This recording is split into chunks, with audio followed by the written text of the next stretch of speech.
Round one. Welcome back to Inside Boxing's Throwdown. My name is Steve Johnson, Aurelio Martinez. Now we're going to have our special segment that we decided we were going to do for the 2016-2017 NFL football season, and mainly because our Denver Broncos, the reigning world champions, they're going to make we want to talk about sports, but this one's going to be heavy football because football season just started. Football season kicked in. So we're going to talk about that. So we're going to start that. As a matter of fact, Thursday night kicked off the NFL season right here in Denver, Colorado, at the Mile High Stadium. I don't know what they call it now. What's the name of it now? It's still Sports Authority for the time being, but they somebody else. But they went bankrupt. Sports Authority went bankrupt, so now they're trying to find someone else to come up with that $1 million every 3 month payment to put their name on there. Okay, well, it was anybody out there you want to put your name on a stadium? Mile High is available. It was Denver Broncos matchup of the Super Bowl with Carolina Panthers. But anyway, let's talk about that. Let's talk about the questions on the Broncos were, no Peyton, no Brock Osweiler. Yeah. Okay. We got basically a rookie coach. Okay. Second year, he was here last year, but basically never thrown a NFL pass. The quarterback. So the questions were there: are the Denver Broncos going to be the same team that they were last year when they won the Super Bowl? And it was going to be a tough task to go against Carolina, because Carolina's coming in with revenge on their mind. You know what I mean? So tell me, how did you see both teams? Did you see Carolina come in where they left off last year, and the Broncos, did they pass the test? No, I think it's the first game of the season. Denver Broncos at a slight advantage because of being at home. Everybody around the league knows coming into Mile High Stadium is always tough to fight to get a win against the Broncos. And then when you compound that with the fact that the officials just allowed the Bronco defense to just hammer up on Cam Newton, man, I'm gonna let you defend him if you want to, but I think it was a shame. We're gonna talk about that. We're gonna talk about the headshots. They're supposed to have rules that the NFL said that they were going to really enforce this year, and that's blows to the head.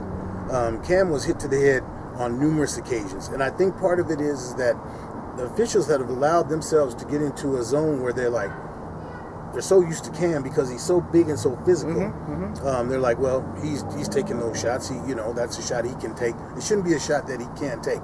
A blow to the head is a blow to the head. They're supposed to call it. And as a matter of fact, I watched the rest of the weekend. I saw several teams shots to the head and they weren't called. So I don't know what the NFL is going to do, but it's their rules that they made and they have to adhere to them.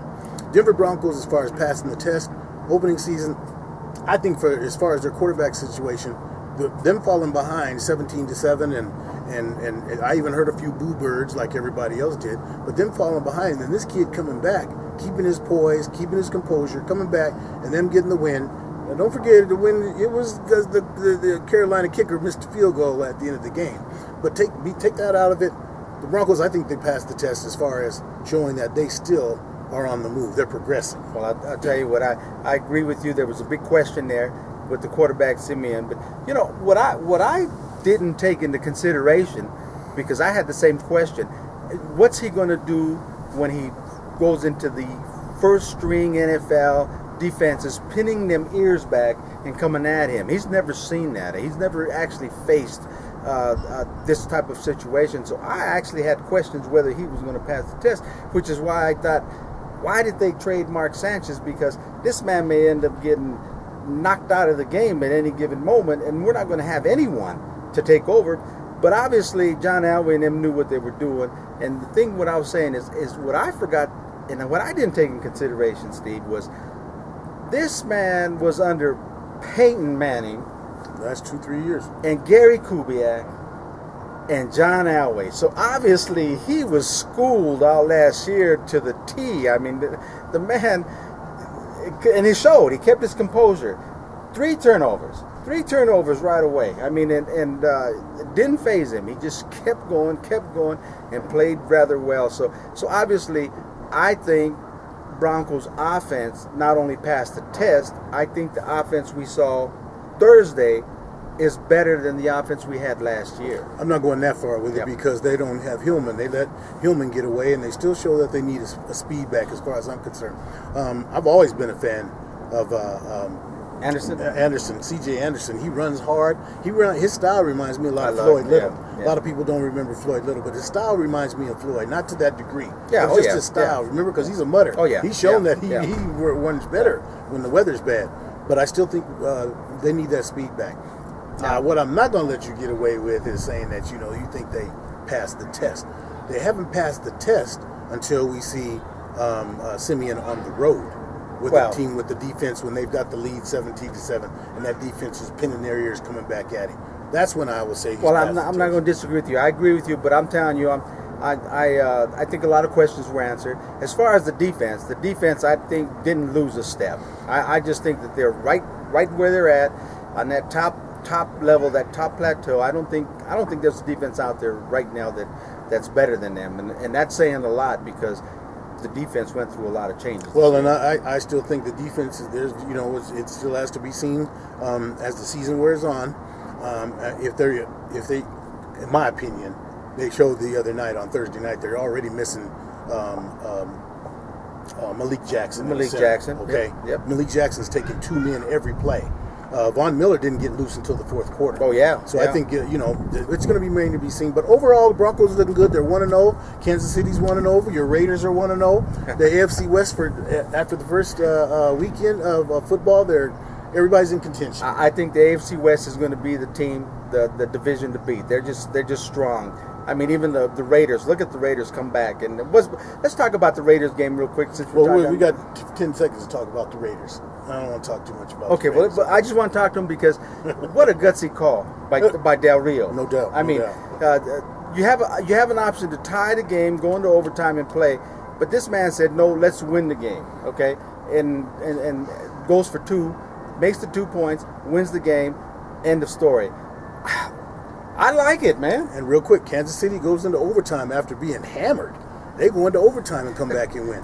They were down 21-3 at the half. I mean, and then San Diego comes back, but man, poor San Diego. Doesn't change with Crimea River, man. They just can't finish. They can't finish a game. They just can't finish a game strong. Hey, I don't know what the problem is there, but obviously there's a problem. We only have a couple minutes left, so we have to touch on what was yesterday, where was a lot of concern for everyone around the NFL, where there were going to be any more silent protests by teams. And the one that stuck out was the Seattle Seahawks. And they decided that they were going to link arms. Everyone, coaches, players, everyone linked arms. And I guess that was supposed to be a protest. They later said it was a show of solidarity. Unity, yeah. And my question with that is that, are you kidding me? Really? Yeah, it's going to be come on, man. Are you serious? Yeah. I mean, this is a time when everyone's talking about, this wasn't solidarity. This is like, they were the ones who came out and said, we're going to do something that's going to show some support or denial or whatever. But what they did to me was a waste of time. I would like for all of them to tell me exactly what it was. Well, I mean, it was a cop-out. Thank you. It was a cop-out where they didn't have to get in trouble by kneeling down. Thank you. If it's a show of unity, they left it open. A unity of what? That's exactly unity right. in support of Colin Kaepernick with his injustice in America with the black folks and the people of color being murdered, and is it a show of unity for that, or is it a show of unity for military? It was a cop out. It really was. It just was. It was a cop out. So I think I just think that especially when you look at on Thursday night, Denver Bronco linebacker Brandon Marshall, he took a knee. Okay. Yep. Once again, I want everyone to understand these are silent protests, and to me, the reason silent is very important in this array, though. Yeah. It's because I think when Colin Kaepernick started it, it's like, hey, guess what? All the noise that we've been making around the country, and I say we black folks about this injustice, it hasn't done any good. Okay, I hear all this about we need to sit down, we need to talk. He's saying this talking has done nothing. Let me try another way to get your attention. It hasn't done it. And it got your attention. The NBA were wearing the T-shirts. Black Lives Matter and all. Who cares? But what I'm saying is actually it's true. Folks are so quick to get things twisted. I mean, we're going to extend this a little bit because this is a big issue. But folks are so quick. I mean, right off the bat, anyone that's protesting, taking it, whether it's Brandon, calling Kaepernick, they make it very clear that this is not against America. This is not against the military. This is a protest of injustice against people of color. And a silent protest. And it's a silent protest. Not interrupting, disturbing anything. But people read into it. All of a sudden, it's against the military. It's against the veterans. It's against. It's unpatriotic. You know, this is a point. But I got to say one thing. What he did it right because it worked. Everybody in the country and in the world is talking about it, and I think what he did was good, and something has to be done. I mean, a lot of people don't like it. Take the police department, the ones that do the security in San Francisco. Yeah. I mean, they got so bent out of shape. They said we're not going to go in there and do security for the place. Okay? And my question is that what about the innocent people? Well, my question is that they're supposed to next. protect. Is it going to be Secret Service that don't agree with either Hillary Clinton or deal with agree with Donald Trump?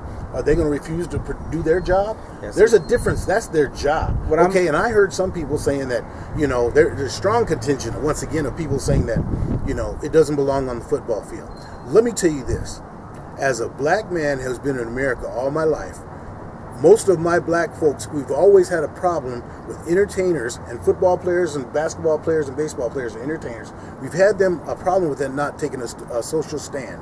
Them worried about their money, their paycheck, their sponsorship. These kids now are doing that in a peaceful, quiet way, not disturbing anything, and you want to slam them? You need to look in the mirror. They're getting called every derogatory statement in the book. You see it on Facebook, you see it on things. I mean, it's amazing how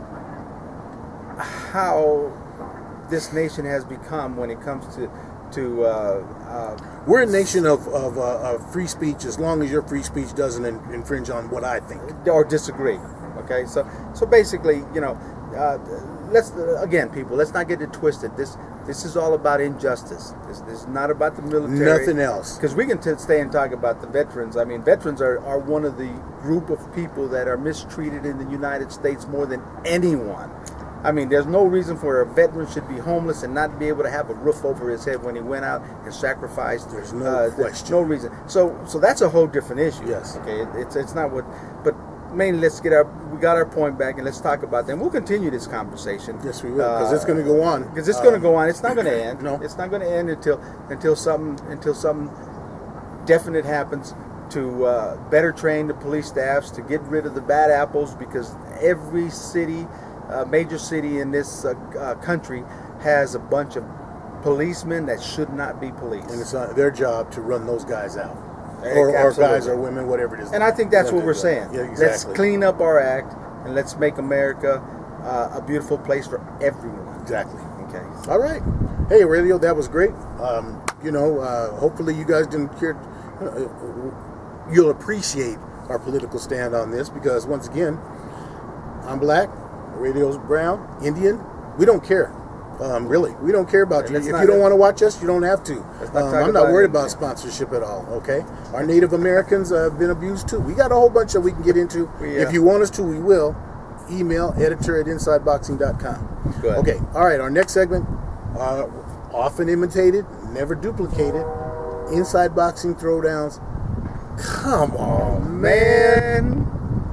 Kenny Lemos. Dude, I got something for you. You just stick around. Stay with us. All right. Until we'll we get back. Hey, keep them hands up. Keep them up, baby.